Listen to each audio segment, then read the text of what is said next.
this week we worked on Clue 2 of Romi Hill's Mystery Knit Along. This is my first time participating in this Mystery Knit Along, and I love getting to know fellow knitters who knit this year's show. So I want to introduce you to the Chapter 2 of Humans of Romi Hill's Mystery Knit Along. Knitters just like you and me, who participating in this year's Mystery Knit Along and enjoying or struggling through the clues. In this episode, we talked about both Clue 1 and 2, about the yarn choices, about the friendships formed, and how much people enjoy being part of this community. I hope you enjoy meeting these wonderful people. Let me know if you would like to be part of Clue 3, Humans of Romi Hill's Mystery Knit Along. If you would like to be part of that, just shoot me an email at fiberchats@gmail.com and we'll set up the time for that. Without further ado, here are the Humans of Romi Hill's Mystery Knit Along, Chapter 2.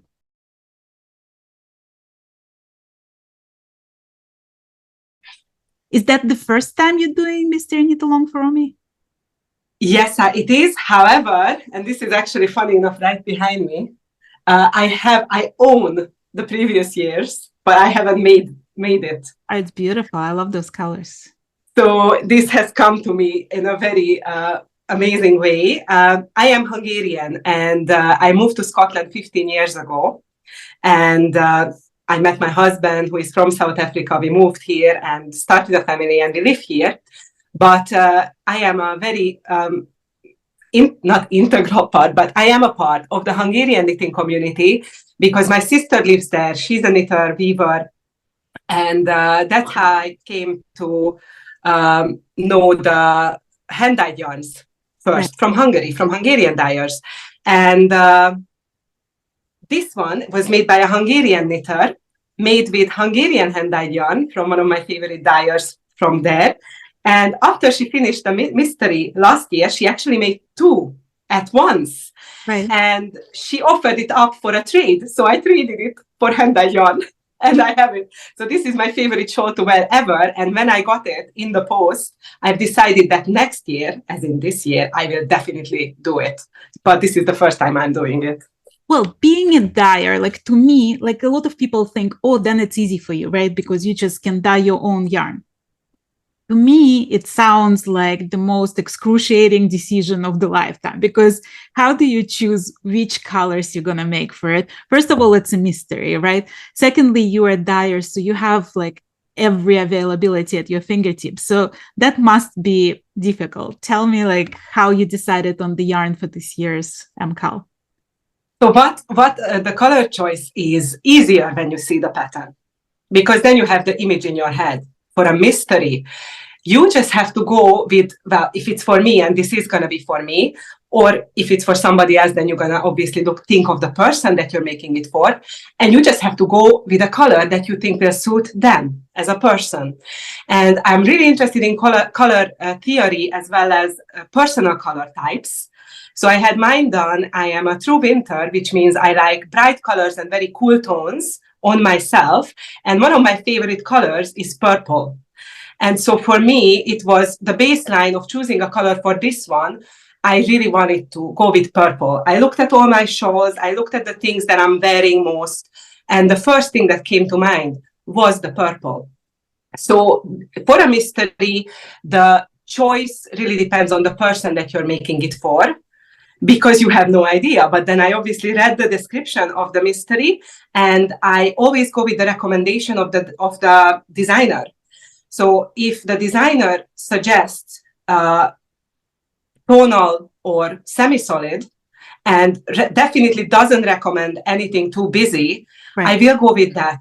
And knowing Romi's work, knowing the beautiful lace that she's creating, I wouldn't have gone with anything too bright and busy and variegated. So I chose my basic that I would like something purple. And then the next thing, I read the description and I go, okay, it has to be a solid tonal color, not too busy, not too variegated, and go from there. So that was my process. Well, but then you also have the choice of bases, right? So the color is one thing, but then you have to decide what kind of base you're going to use. How did you decide that? So my favorite base for a shawl is always going to be something that blocks well, especially for a lace shawl. It should be a material, obviously natural fibers, but I'm mainly working with natural fibers as it is. The only thing that's artificial is a little small amount of nylon content in some of the sock yarns that I dye. But mainly it's the merino wool that I like, alpaca. I also love silk. But for this one, actually, I didn't go with my usual choice. My usual choice for a shawl would be a 100% extra fine merino, which is also one of the bases I dye the most of. It takes up the color so readily and it's bright and it pops. But for this one, I actually picked one that's a little bit more high-end because I really want it to be a wow factor and something very luxurious against the skin. So I went with a alpaca cashmere silk blend, which happens to be the exact same one that was in the kits that you could. I didn't know this. I only found this out from your interviews, actually. That's why from your interview with the dyer. Right. Behind the kits. So it happens to be the exact same blend of yarn than the actual kits. It's super, super soft. And it's got a little bit of a fuzz because of the alpaca. So it's got this rustic look. And because of the silk, it's got this wonderful sheen. But then I had a bit of a pickle because I had this one ball. And then I'm like, why is it going to pair it? What am I going to pair it with? It's like a tonal purple pink.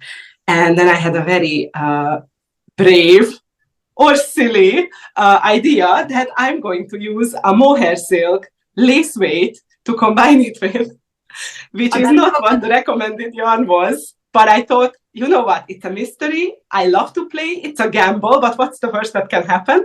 So I went with it. And this was the first clue number 2, where the second color came into play. And I must say, I really love the way it turned out because it's so subtle. It's not in your face. It's not a high contrast. But it just looks so elegant and fabulous. Can we see it?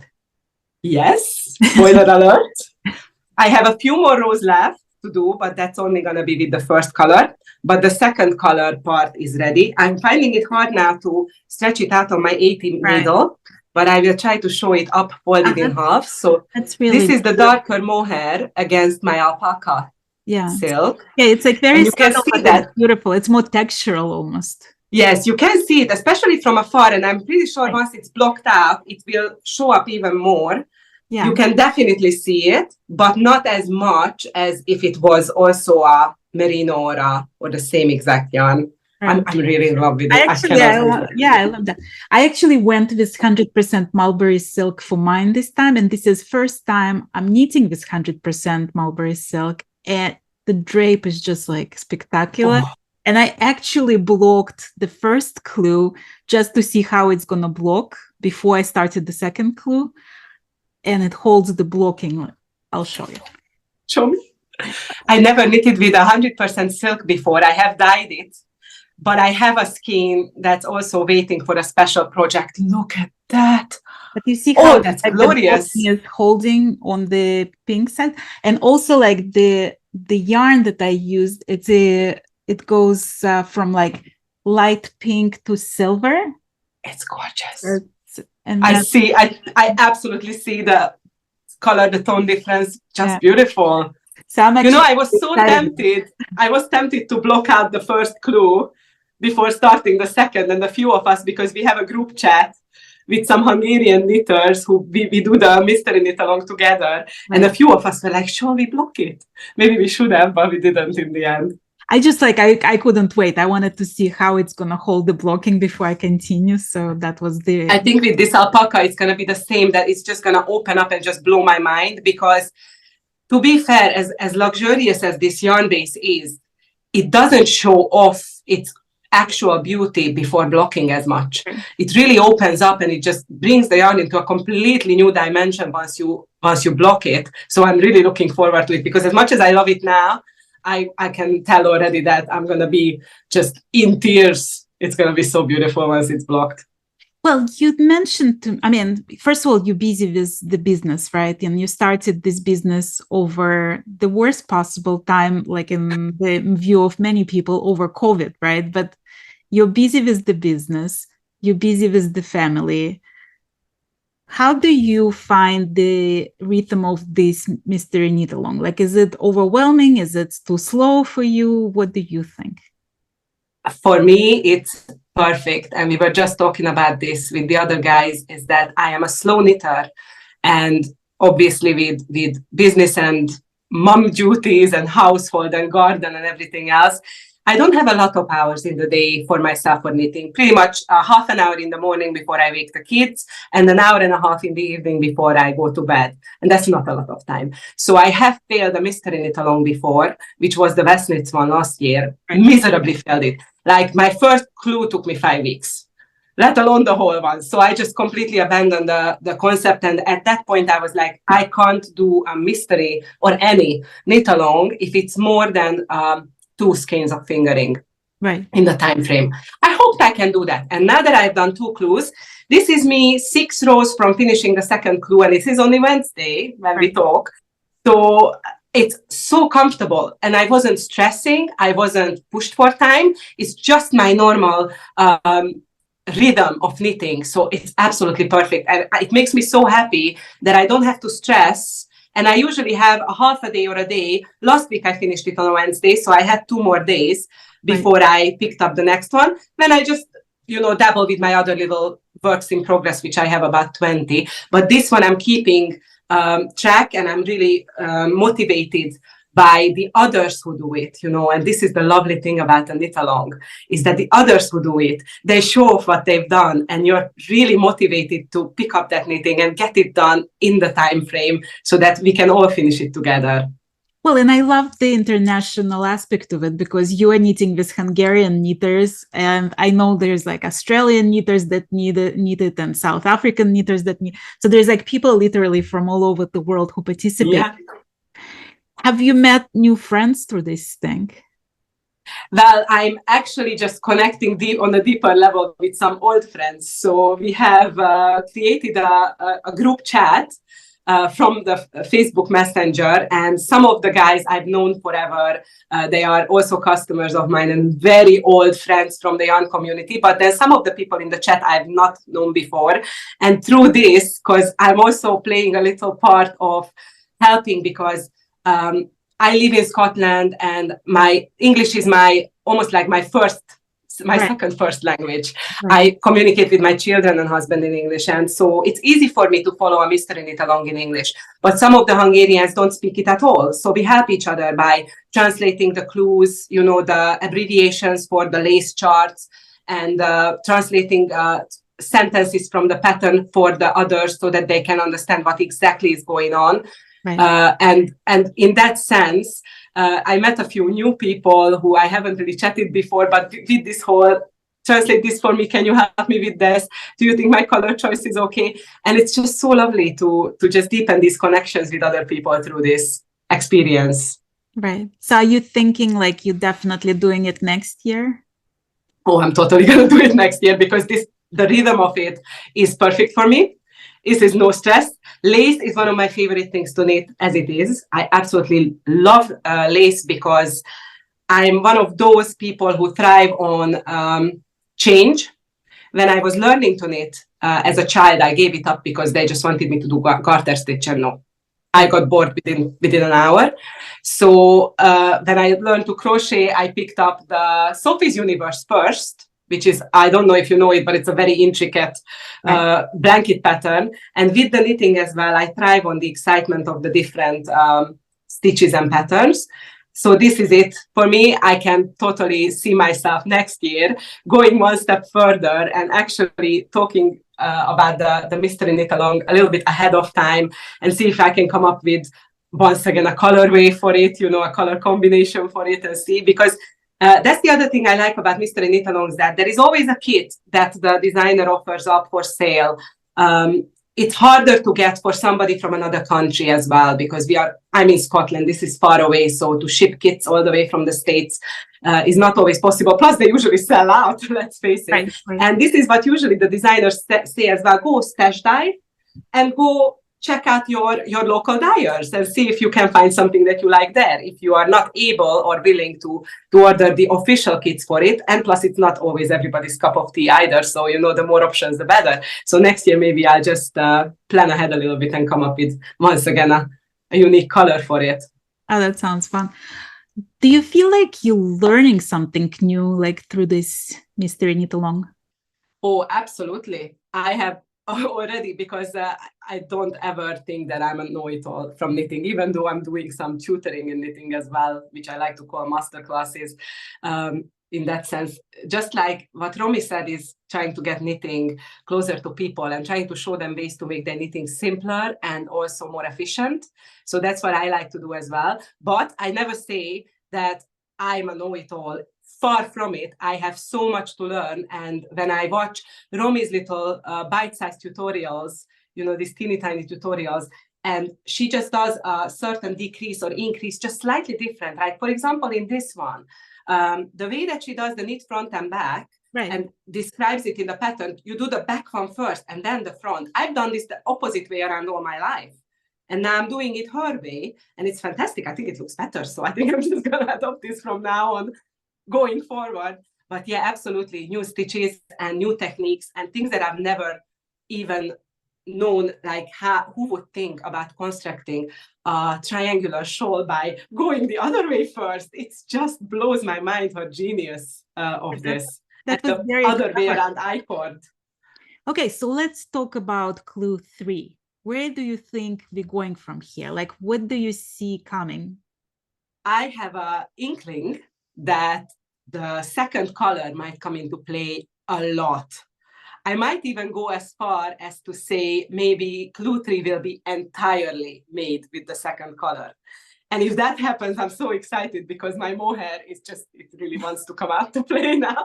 I'm just buzzing because I have done some mohair lace shows before, and I love how the see-through luminous texture of the mohair behaves with these holes of the yarn overs and the little intricate increases and decreases. So I'm predicting color 2, clue 3.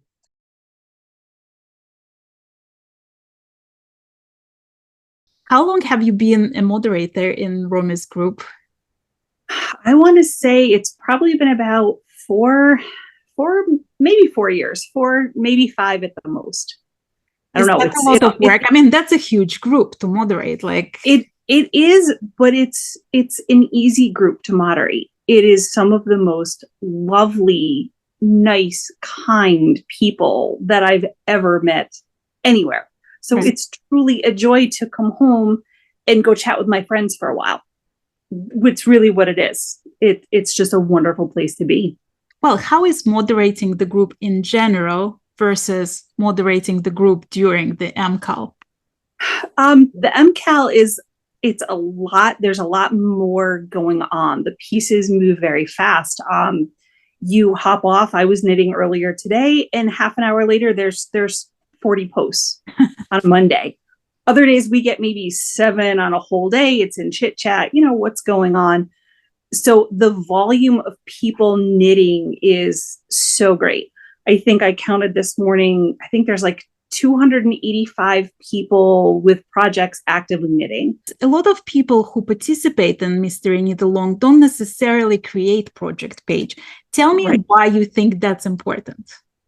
It's great for people to have a reference to go to. There are some knitters we know that are phenomenal about weighing their yardage, tracking every little bit. So people who, oh my gosh, do I have enough? Do I not? How much am I where I should be? Because that unknown mystery factor, everybody gets a little nervous about, do I have enough yardage is the big one. Or just, what did everybody else do? What's everybody's looking like? We do ask that the cover page is a spoiler. So people who really, really, really don't want to know, if they're looking for maybe one of the test knitters projects or something in particular, they don't see those pictures ahead of time. But for everybody else, it's just a place to go in and say, hey, yeah, you know what, mine looks like that. It looked a little strange, but there's 3 other projects that look like this. And for us to really know who's knitting along, how is it, and to really just have that presence on Rav that when you look, you're like, oh my goodness, all of this is going on at once. This isn't people knitting over 5 years of a design. This is everybody within the first 2 weeks that's knitting along or created a page with us. Right. And it's also like very easy way to help a designer that you like by creating a project page, because that shows the Ravelry algorithm, and every designer has to deal with Ravelry algorithm, that there is interest in this project, and people who might not even want to participate in Mystery Knit Along, just seeing Romi's name as recommended, they can go and check her other patterns and buy some other patterns. Or another trick with Ravelry, if you guys didn't know, and I like to talk about it, if you just click on that heart, if you like somebody's project, if you like somebody's design, if you just click and add it to your favorites, without buying a single thing, you helping that designer to push their designs to people who might like it, because the Ravelry then thinks that it's a popular design and shows it on Hot right now. Oh, that's good to know. Yeah, it's like, and it's easy and it doesn't cost you anything. So one of those easy ways to help a designer. How much do you communicate with Romi? How involved is she in this Mystery Knit Along? How did we have a behind the scenes email that the moderators are all on, and then we also have some that are separate. If there's a question that we have particular, we'll ask her. So we have a busy email chat going on at the same time too, with hey, and sometimes it's hey, could you just check this person's having a problem? We're not really sure. Can you just pop on and make sure that we've help this person in the right direction? And Romi's on the forum a lot. She is, especially during that time. You'll see her popping in and posting a lot to just kind of keep people going along and guiding. And if there's questions, answer them, or sometimes just, yep, absolutely, you can do this. You're on the right track. It's not scary. Give it a try. So we have some behind the scenes communication as well as what you see on the forums. Right. How many times have you participated in the Mystery Knit Along? This is my 10th time, my 10th mystery. So I didn't do the first one. I've been knitting since 2011. And I think the first one, I just was like, I'm going to sit this one out. I'm not quite sure. I've just got your basic designs down. And it's still the only one I haven't knit, but all the rest of them I've knit along with the group. Well, let's go back to that day, right? When you decided to sit that one out. Mm-hmm. What made you decide to jump right in the next year? Yeah, by then, I think I saw what had been going on. I was on the forums more just kind of hanging out. I think it was right about the time Romi released the Muses Small Shawls book. So I had done those and I hadn't run into any major hiccups at all and done one of her larger lace patterns. So I was like, yeah, you know what? I've got enough confidence in what I can do to give it a try. And it was great because the best thing about Romi is she teaches you at least 2 or 3 new things every time she does an MKAL. Every single time they're like, oh my gosh, we didn't do this before. Look, now what we've learned. And it grows your skills so much in a very easy way. It's very deceptive how much you can learn over the course of the pattern. Well, and now she does these instructional videos, which is like absolutely brilliant. And it's like shows you all the techniques like up close and personal. Yeah. Yeah. It's like, there's a couple I'm still going to call, email her and be like, can you go back and show me this one from that first one? Because I think I need some help. And she's wonderfully responsive for that too. If you've got a question, it pops up in that video or that next one for the next clue. She'll get to it. Well, if somebody's still on the sideline and they thinking like, it's probably too late, I'm just going to skip this year, or I'm not good enough yet, like I'm going to work on my skills, what would be your advice?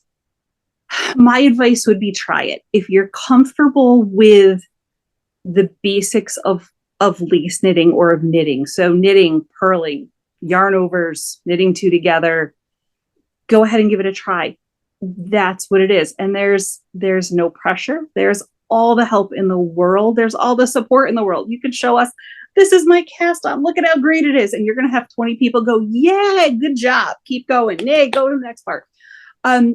There's, especially in this one so far, there has not been like a trick where you're like, oh my gosh, this is scary. And even a couple of folks who are like, oh, I don't know about this. They did it and went, oh, that wasn't so bad. That was really okay after all. That made sense.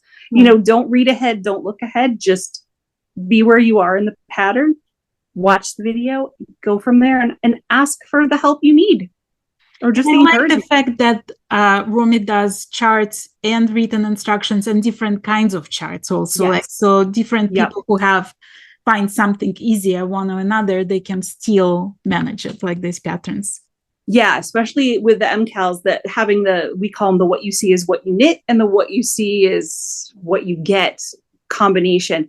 So you can always find one way or another, or the written instructions, or it's things to compare to if you're not sure what you're doing. It's the most flexible. I don't think I've ever seen another designer do all those different ways for you to be successful. Well, let's forget about the group for a second. Let's concentrate on you. Okay. Tell me about your yarn choices. My yarn choices. So I definitely went with Verbs yarn again this year, and I love floating. It is probably my favorite yarn, but I never do things normal with Verbs choices. So I actually created my own kit. So I took the purple from Romi's and the green from the other, and they made me my own little special kit here. So which color is the first one? This is, oh my gosh, I think this is the thistle. This is the dark purple of theirs, and this is the darker in the green kit. And I should know these by now, and I don't know which ones they are. But like, which one did you start with? Which one did I start with? The one. This is my color one. So we started with this one, and then we just got to get a little bit into the second color. So we went with the lighter, which is, to me, this one. And then we're going to do C2 with the purple. How do you like the second clue so far? I love the second clue. It's what I hoped she was going to do with the second clue, in bringing that color 2 in a little bit sooner than before, mixing it up just enough to get it in there. So you're not like waiting for that second color. Sometimes that anticipation, you're on clue 3, you're like, come on, where's it going to come? So I was very, very happy to see color 2 make an appearance pretty early this year. And it's some of my favorite techniques that she's done ever. I keep finding those techniques that I love she's put into this shawl so far. Well, when you think about these first 2 clues, were you surprised at all? Like, did you see it coming? We never see it coming. So the first time we're like, oh, maybe I know where she's going to go here. You get an idea. Oh, it's triangle in some construction techniques she's used over time in her shawl. So you're like, I think this is where maybe we're going to go. But you never know. You get to the end of the clue and you're like, huh, what are we going to do now? So you just don't know where the next layer is going to come that gets added to the project. So are you in general a one project kind of gal, or do you like to do multiple projects at the same time? Me, I try to be pretty monogamous, but then Romi releases something and I cast on. It's that's how it works. So I've got the mystery going on, and I have her Colorica cardigan going on that I almost couldn't put down to start the knit along. I was like, and then finally, the bug hit and I cast on with my C1. But the make along is probably one of the one that I will guarantee that I will finish on time with everything else. But I try to get along, but she distracts us because she's so busy designing things. All of a sudden I'm like, but I'm only 3/4 of the way through and you put this new beautiful thing up that I have to start. And I get in trouble that way. Do you get time to knit other people's designs? Once in a while, yeah, I do. I have maybe 3 other designers that I will knit. More they do more color, multiple color kind of things. Not so much lace. Romi's my lace girl. She's who I go with. But do you have a favorite of those MKALs? Do you have like one shawl that is your forever favorite, or is it like every year is a new favorite? I would probably say, so the one that I have on was Romi's from 2020, which is April Song. And the reason that is, it's always a story behind the shawl, right? There's always something that goes on. Wendy, who's one of the other moderators, and I decided to hop flights from the East Coast together. We went out to Stitches, So this was right before, the before times, right before everything shut down. So it was the best trip because I got to see all these people that I have spent a decade with online. And Wendy and I ended up deciding to twin with this, so we were, that was our first like long time together. We met everybody. We hung out for a fabulous weekend, came home, and then everything changed. So we kind of had that bit. So this will always be my personal favorite. Is it the one I wear as much? No, not really, but it means the most to me, this one. Right. What's your prediction? Where are we going from now into the third clue? Ooh, I think we probably have a C2 little bit of a lace section coming up. Maybe another combination like we saw. And I'm just hoping that, because I know Romi loves her knitted on borders, I'm not a knitted on border gal, so I'm hoping it's a knit all at once kind of border. That's my big hope for this. But I don't know, she could go somewhere completely different with it, but that's my best guess. Do you feel like you're always surprised with what she does, or can you usually predict where she goes? You can't predict, but sometimes I'm like, oh, I remember this was kind of like this design. And it's always all my favorite parts of things she's done, a little bit before. So you kind of get the Romi style and the Romi flair to it, but she always twists it and tweaks it just a little bit to keep it very different and very, very fresh every time you knit it. What do you think attracts people to Romi's designs and this mystery knit-along in general? I think that her style is it's classic. Like, it's Romi. It's elegant. It's it's just a very relaxing, calming knit. And what we always say about Romi's design is they're almost always much easier to do than they look. So you have this finished thing and you're like, I can't believe I did this. You're like, wait, it wasn't that hard, but it looks like so stunning. Like, you are the best knitter in the entire universe because you did this. But she breaks it down and her techniques are so simple that she brings you along. And then you have this thing that you're like, no way could I have made this at the beginning.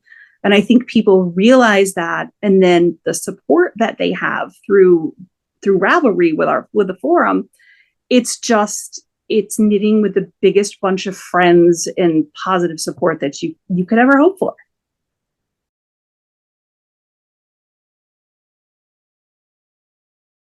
Well, tell me about your experience with Romi's designs. Is that something you do every year? So I'm one of Romi's moderators.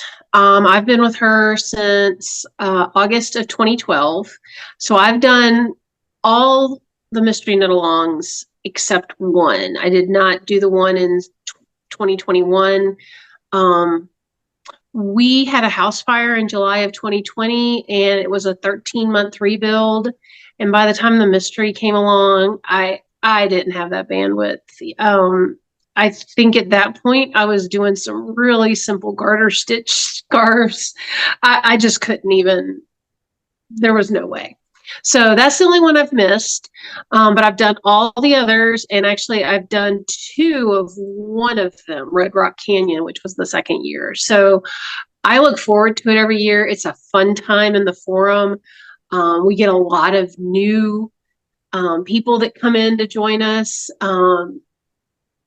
exposure to a broader base. We have a lot of new people to lace that we try to help convince they can get through it. We try to be gentle and encouraging.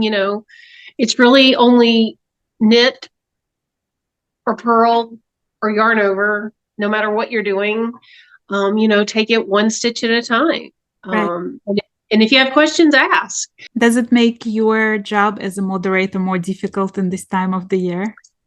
It is a little bit.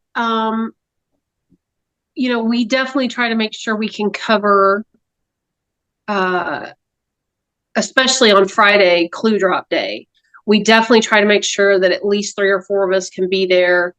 Because once the questions start flying, Romi's dealing with everything kind of behind the scenes with the technical difficulties, if something didn't download properly, or if somebody didn't get something or whatever, she's kind of got to handle that. And then so we're sort of when people have a freak out about, oh my goodness, what's this stitch, or I don't know what this means or whatever. So yeah, I mean, I don't know if I call it pressure. We're just, over the 11 years, there's always one thing every year that takes everyone by surprise. And, for us, it's kind of guessing what that's going to be. Right. 1 year it was a double yarn over because she had them at the end, the beginning and the end of a repeat. So you yarned over to start it and you yarned over to end it. So therefore that made a double yarn over. And so many people just could not wrap their brains around that. Right. Well, so, those are tricky. So, so we always try to figure out what's the double yarn over this year. So that we're prepared, so that we're not blindsided by, oh my heavens, what just happened. Most of us moderators are in the US. We do have we have one lady who we call her the overnight shift. Mel is in Australia. She's awesome, and she takes that baton and runs with it, and that's great. We used to have somebody in France and Great Britain. It's kind of nice to have a global presence, right? So that it's not just the United States day where there's coverage. So it's a team effort for sure.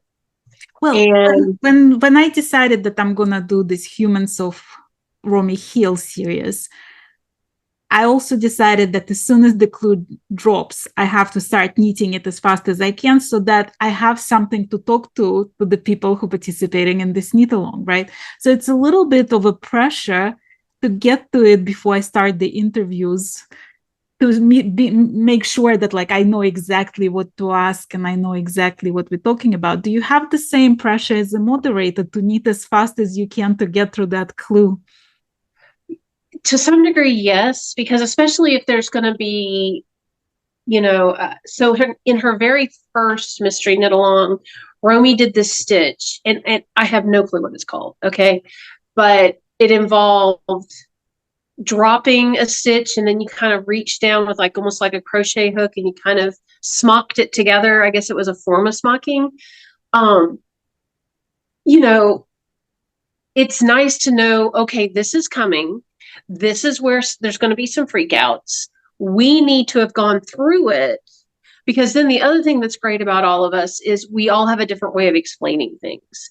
So if we've all done it, then there could be 5 different ways to try to explain something. And maybe one of those 5 ways everyone can pick up on. Does that make sense? Right. I mean, so I don't know that I call it pressure, but we like to get it and quickly go through it and try to figure out, okay, this is just easy yarn overs, increases, decreases. I think we're okay. Or, ooh, this is where the special stitch is. So we need to be prepared when people hit this part. We need to make sure we have a presence so that we can help if people need it. So do people ever try to ask you so do you know the secret? Do you know what's next clue is going to be like? Oh yeah, people ask all the time because they always think that we have some sort of inside knowledge, like when they're picking yarn out. Will this look good together?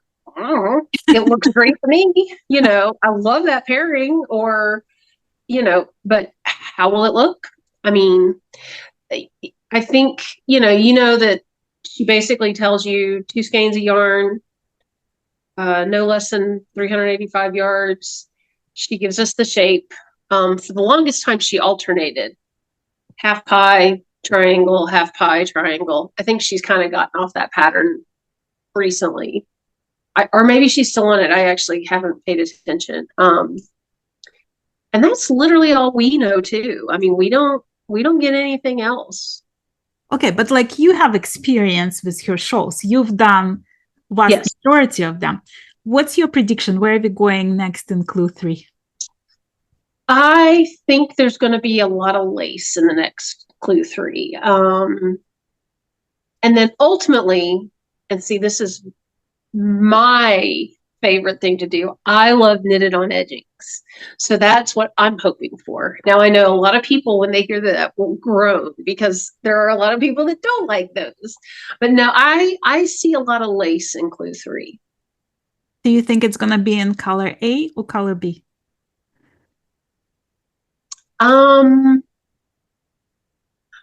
I think it's going to be in mostly A. Kind of like, I don't want to talk too much. Can I talk about clue 2 right now or not? Absolutely. You can even show me Okay. your clue 2. Oh, okay. Well, you have to remember I color outside the lines. So my yarn choices are not what Romi recommends. I'm a bit of a rebel. But you know how clue 2 was mostly color A and a little bit of color B. I kind of expect that to happen in clue 3. That's my prediction. Okay, talk about your yarn choices. Let's see it. And it's alert if you don't want to see that clue, just listen to us. Don't look at the screen, just listen. How's that? Okay. Sure, but I'd love to see your clue looking, what it looks like as well. So that's color 1. And that's color 2. Okay, I see why you're saying you're gonna. Well, but the color 1, so far, we were doing most of the lace sense. So that shows the lace perfectly. So actually, yeah, show me. I'm actually interested. It looks really cool, doesn't it? Yeah. And then I added beads back in charts A and B. I just beaded the top yarn over knit yarn over in those flower patterns. So, you know, anyway, so far I think it's fun. Now if all of a sudden if color 2 ends up being entirely lace, well, guess what? I may have to go find a third color. Okay. But I've done this long enough. I don't expect perfection. I don't expect the same exact vibe that Romi gets from hers. One of the things I feel with Christine and Verb and her yarn and Romi and her designs is they're very calming. You look at it and it's very pleasing and it's very soothing, and sometimes I just want to amp it up a little bit. So, you know, I go a little crazy with color. Well, if somebody's sitting on the sideline and thinking, well, I don't know if I can do that, I don't know if it's for me, what would be your advice? Like, why do you like MKALs? So I have participated in other mystery knit-alongs.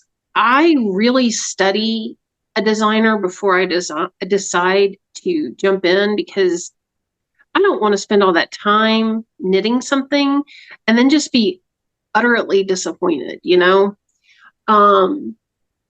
But with Romi's, I don't think there's been a dud yet. I mean, I love all of them for various reasons. I'm a triangle shawl person. I just love the shape. It fits me better. It stays on my shoulders better. But golly, some of those semicircles, the half pies, oh, they're just, you can do so much with them and make them just so incredibly elegant. Anyway, they're just so pretty. Why would we convince someone to do it? You might learn something new. You might meet some new people. And at the end, you're going to have something lovely. I mean, it's a guarantee. When you start that project, right, like every year, do you think it's gonna look similar to others, or do you know for a fact that it's gonna stand out and be different? Romi definitely has a way of making everything look different. I mean, I've knit enough of her patterns now that I know, oh, this stitch was also in this other pattern, or this motif was also in here. And I mean, I know she has all these stitch books at home, and she, she pulls things out and tries to put things together in a unique and new way. But still, even then, I think things look different. Every shawl has a different feel. I hate to use the word vibe, but I mean, some of them are more fun. Some of them are jauntier that you just kind of throw around your neck like a Parisian and, go off through. Whereas others are very like, oh, that you can totally tell that would be a great wedding shawl. And I love her different feels. Do you ever see other people's shawls and color choices and think, oh, I should have chosen those colors and I'm definitely going to do that next year, maybe? Oh, yeah, absolutely. I mean, that is one of the best parts of getting ready for the mystery knit along is the lead up where everyone's showing their yarn pairings. And I mean, some people pull out 10 pairings and they're like, which one do you like best? All of them. If somebody has a good eye for color, it's really fun. And so we sit there and we vote and we make recommendations. And then that's when our color preferences come out because Kathleen is green. And so basically anything with green, Kathleen's going to be a fan of. And Heather loves purple. So anything that's purple, that's what Heather's going to gravitate towards. I'm a teal gal. I love teal as long as the day is long. So if somebody pulls out a gorgeous teal, beachy looking combo, oh yeah, that's my jam. So it's a lot of fun. And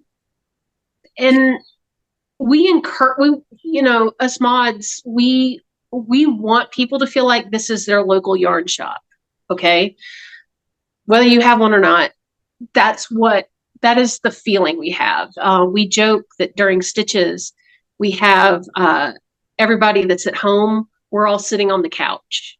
So every year before stitches, I start pulling up stock images of couches in various settings, either at the beach or in the mountains. So everybody has a couch to sit at, during stitches, and we can all knit together. And we try to maintain that throughout the year. That's sort of we want everyone to feel welcome.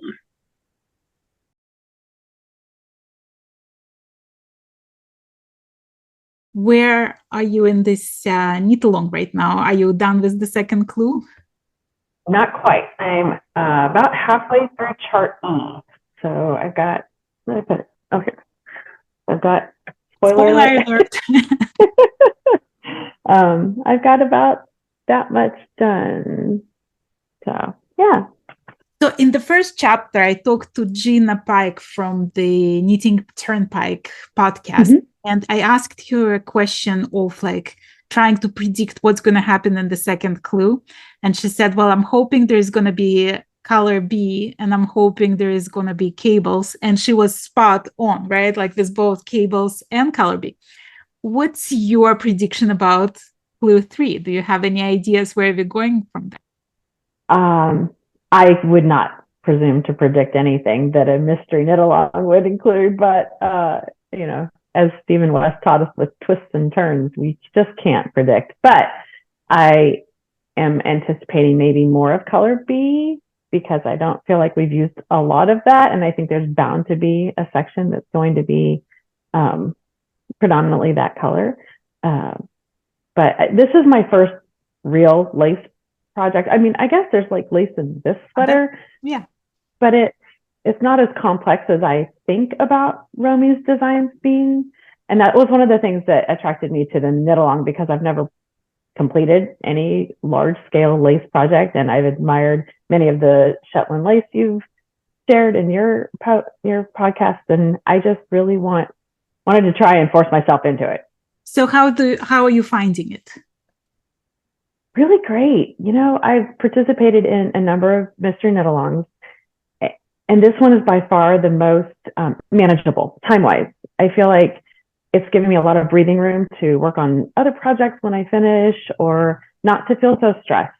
Like I remember thinking my last Stephen West one was like a full-time job. It was. It just felt like, I actually made the mistake of logging how many hours this was taking me. And Romi's is just, it's so well paced, and the repetition of the clue sections has been something that even me as a fairly beginner lace knitter can not memorize. I still have to refer to my charts, but I can get into a groove and a rhythm and kind of enjoy a conversation or semi-watch a television show while I'm doing it, it's relaxing and I like it. Yeah, there is certain sense of like, there is a point when you start recognizing the pattern. It's not memorization of the pattern, but you just like glance at the chart and you know what you should do in that line and that row. So that's like my comfort zone when I finally get to that point, when it's like I just glance away and I don't have to constantly stare at the chart. And with this one, definitely there is this point. Yeah, I was a little nervous because you see the complexity in many of Romi's designs, and one of the things as a fairly new lace knitter is the fear that you have, the lack of confidence in fixing mistakes. And the way she's written her patterns and the structure of the charts and her explanations in her tutorial videos really help understand how to figure out where geometrically your stitches should align. And that really helps in figuring out, oh no, that's not right, and let me go back and fix that from previous rows if you made a mistake. I also like that she includes how to fix a mistake, that she specifically makes mistakes and then explains how you can fix that mistake on the next row, or if you like notice that mistake few rows further down, right? So I like that. Exactly. It's it's empowering to know how you can fix your knee.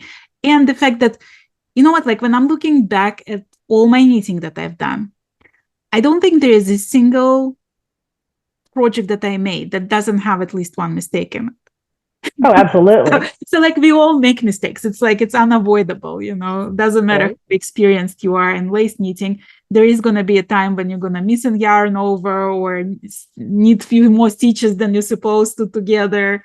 And it's like knowing how to fix it. It's like really empowering. So with this project, actually, I got all the way done with clue 1, bound off, most exciting thing ever. That reverse stockinette I-cord was something new to me, and it just was such a neat transition or, you know, border for the piece. And as I was finishing the last few stitches of the bind off, I'm like, wait a minute, I should have so many stitches, but I had somehow done an entire another chart repeat. I think it was like chart B. And having to rip back that far, because I did not put a lifeline between each iterant or whatever, every repeat of chart B. So that was a lesson in itself. But the skills and the confidence of getting through to that point got me to the point where I was able to feed in my needle and go back and rip it all back out and do the bind off all again. Well, how do you find this social aspect of this mystery knit along in comparison to the other mystery knit alongs that you've done? I think in general, mystery knit alongs are really, really helpful. They are so encouraging to me because I am one of those people that starts a project, gets bored, starts another project. But with mystery knit alongs, there's a lot of accountability. There's a lot of encouragement. And I think being faced with more content about what's coming next or people's finished projects, I don't keep mysteries from myself. I will always look ahead to the spoiler pictures and see how things look. Actually, they're really inspiring to me. They're encouraging. And with this one, unfortunately, my time has been a little bit less open, so I haven't had as much time to spend in comment sections and in reading other people's things. But again, the pace of this one has just worked with my personal obligations right now. But I think in general, all mystery knit alongs that have supportive communities, and Romi's is absolutely one of those.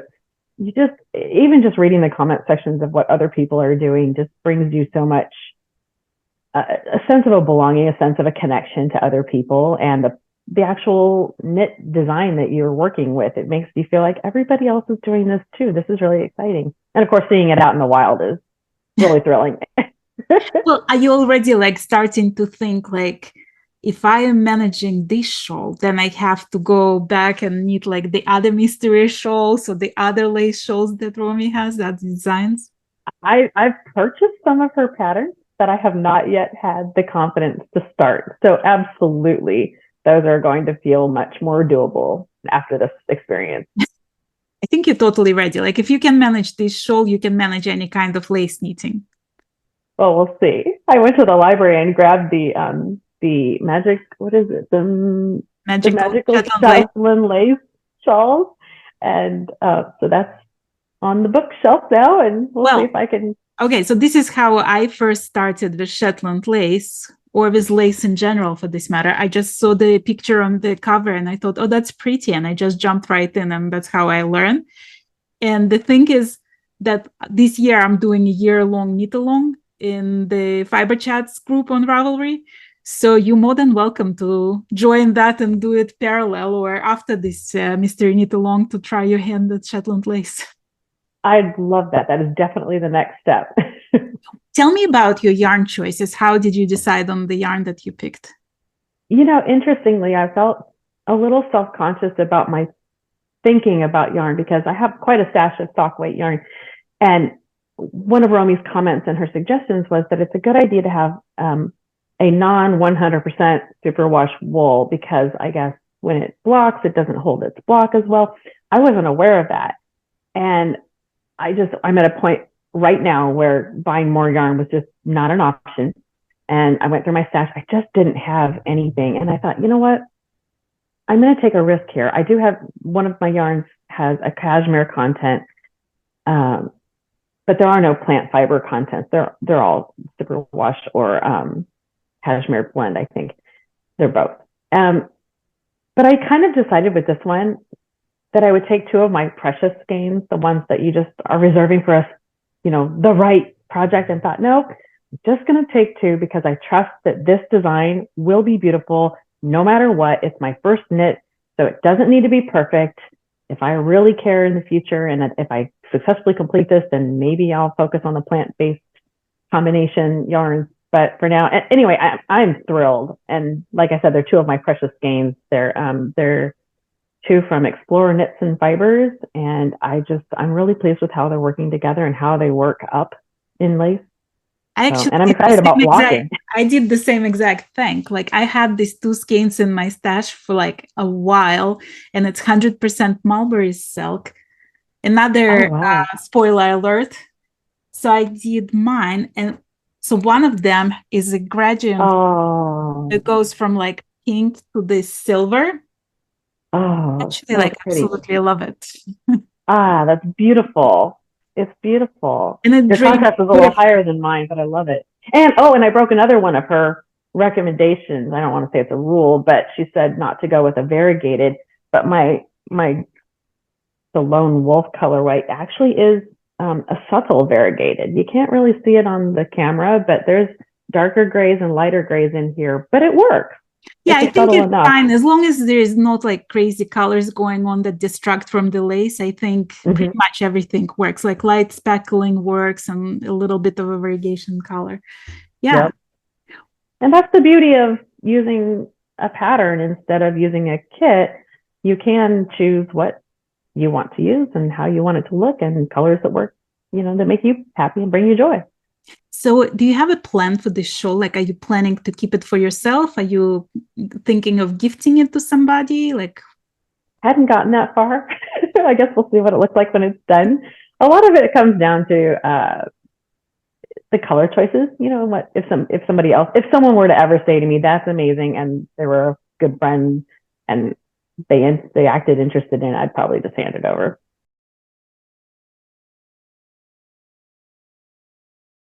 How did you discover Romi? Like, have you been doing these mystery knit-alongs for a while? Well, I've been a knitter for a long time, since my teenage years, and I'm 64 now, so that gives you an idea of how long. But I got very sick, and for about, 5 or 6 years, I couldn't knit at all.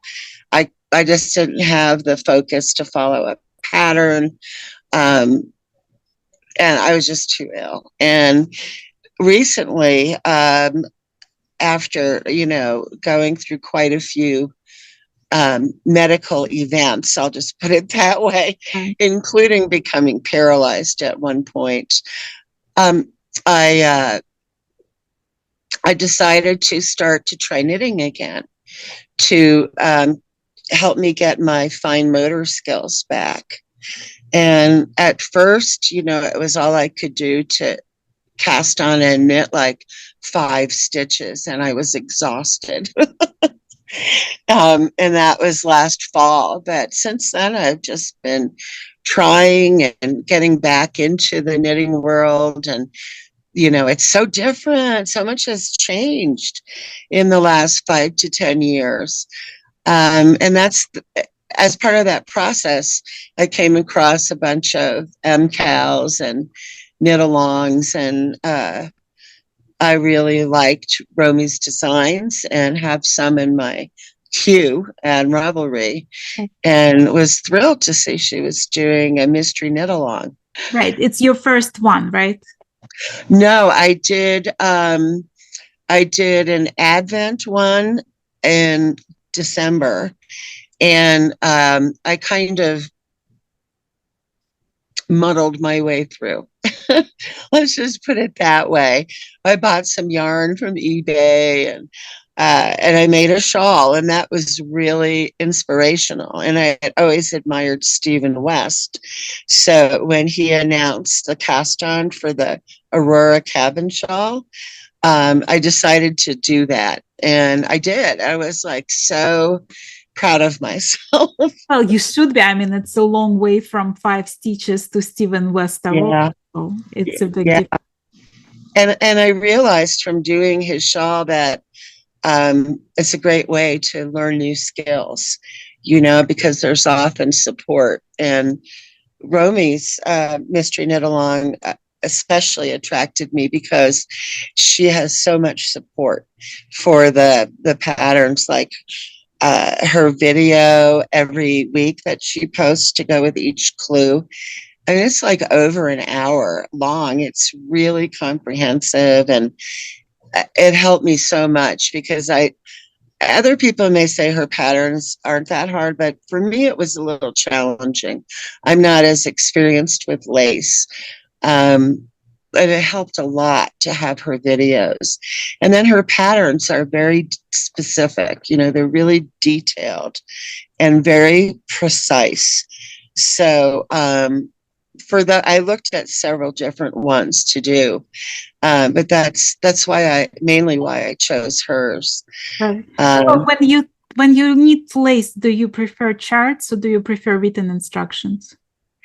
I used to prefer charts, but I'm finding that right now it's one of the things that happened to me in my illness was I had a brain tumor, and that was kind of the beginning of my medical problems. I had a pituitary brain tumor, and it caused an injury in my brain that affects my concentration and memory a little bit. And I found it really mentally hard to go between chart and symbols, like back and forth. So right now I'm using out the written out instructions. And also I use Knit Companion, that software app. Yeah. And that helps a lot because I can highlight the line, that I'm working in yellow. And I don't ever lose my place because each time I do a row, I use a little counter that they have on the right-hand side and tick off my rows or, repeats or whatever. So it helps me with some of the concentration aspects that I'm still dealing with as my brain recovers, which it is, but it takes a while to recover from a brain injury. My brain was hurt it's actually a compression injury from the brain tumor squashing my brain. Right. Very rare, very weird kind of thing to happen to somebody's body. But I'm recovering. Do you find it that it's difficult for you to stay on schedule before the next clue drops? I got a little behind in Stephen West's shawl. The one that was before Christmas, I just kind of muddled through it. Stephen West shawl was, I really took care in approaching it. Like, I spent a lot of time developing the palette that I was going to work with. And I'll send you a picture of it. It's done now. And then I think I took an extra week after he finished. So I really try to keep up. Now that for a long time I was flat in the bed because I really couldn't even sit up. Right.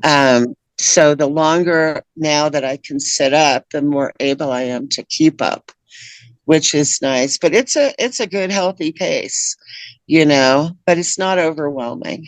Right. Are you enjoying the second clue? I am. I'm not sure I picked the right colors. I mean, I can show you the yarn if you want. I would love that. I would love that. I don't want to ruin anybody's spoiler surprise. alert. Yes, right. But I'll show you the yarn.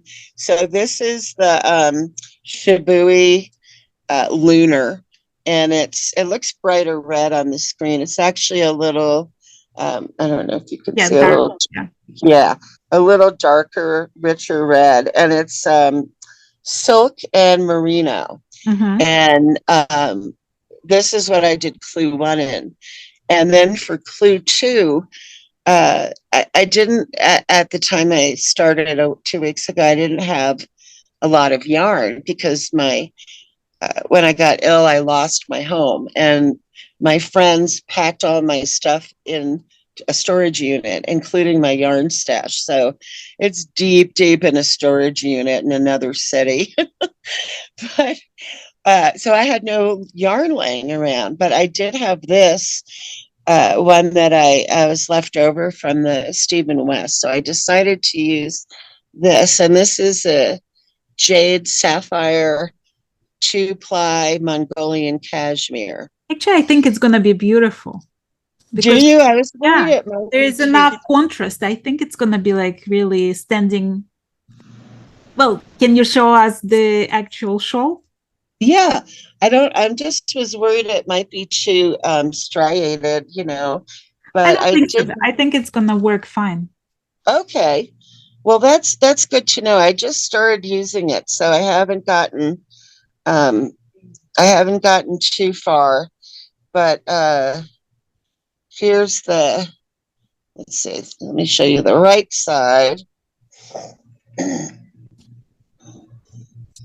Like doing things like this are really good for my hands too. They're still numb and tingly, right, but I can move them much better. So there's kind of the shawl. Yeah. And then here's the where I just started. Can you see? Yeah, I think it's gonna work just fine. I think you're gonna like it. So. Yeah, I think you're gonna like it. Yeah. I did sneak a peek on some other people's Ravelry posts where they posted their progress. So I know what's coming up with clue 2. Right. So I'm excited to do it. I'm all I'll say about it is that it's really nice to have the second color incorporated so soon in the shawl design. So I'm really enjoying that. Do you have any sort of predictions as to where we can go into clue 3? What might happen there? I have no idea. I've been thinking about it, and she's really, I didn't know it was going to happen in clue 1, even when I had clue 1. I had to make it to go, oh, that's what we're doing. We're making a triangle, Yeah. But clue 3, it sounded from the clue 2 like we're going to continue to use the second color because she said to make a loop and not to cut the yarn. So That's what I'm expecting. But gosh, I really don't know. I don't know if she's going to use slip stitches or drop stitches or cables or, whatever it is, I'm open to it. I've decided I was so inspired by Stephen West having so many shawls.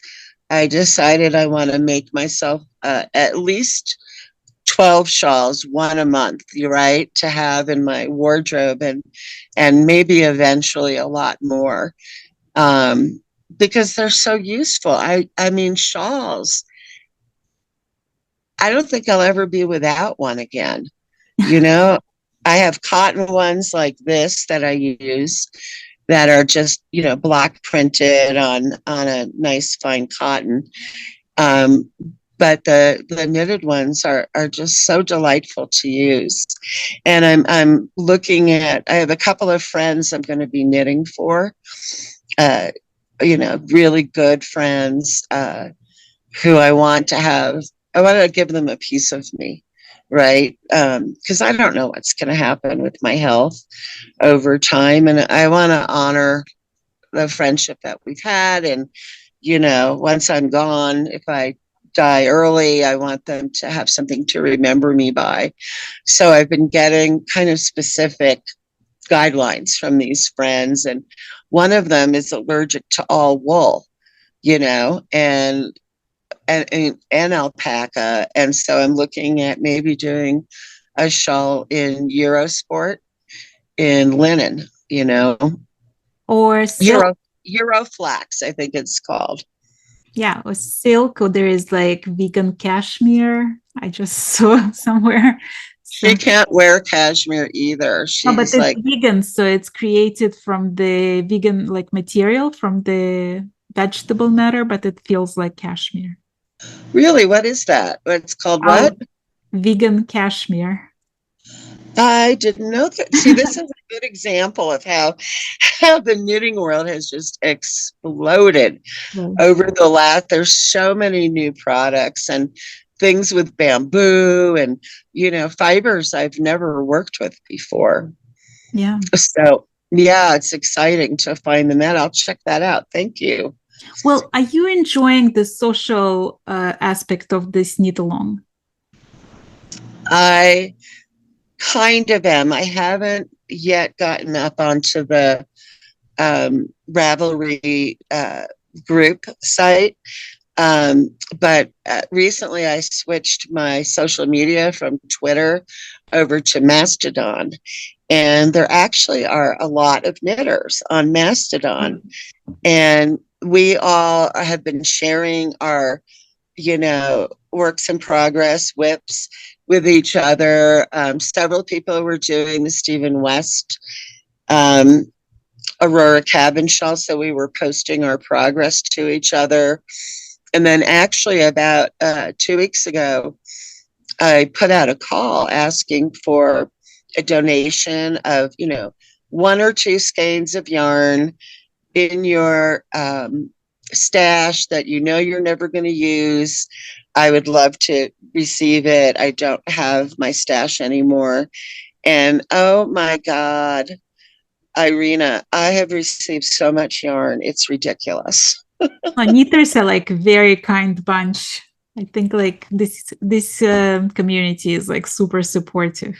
You know what? Do me a favor. Send me email with your mailing address, and I'm gonna put it in the description of the video. So if people want to send you some yarn, they can. Wow, that would be awesome. That would be awesome. And there's some other residents here who want to learn to knit. So it'll come in handy for that too. I'm living in a rehab center right now, as you can tell. Yeah. I hope you enjoyed the second chapter of the Humans of Romi Hill Mystery Knit Along series. If you would like to participate in the future episodes, please shoot me an email at fiberchats@gmail.com. I hope I'll get some volunteers to talk to me about your experience with Clue 3. Also, if you would like to send some yarn from your stash to Karen, I'm going to put her posting address into the description of this video. So if you want to surprise her with a skein or two, tell her Fiberchats send you. Also, please consider subscribing to my channel and let me know in the comments what you thought about this episode. Thank you so much for listening and happy crafting.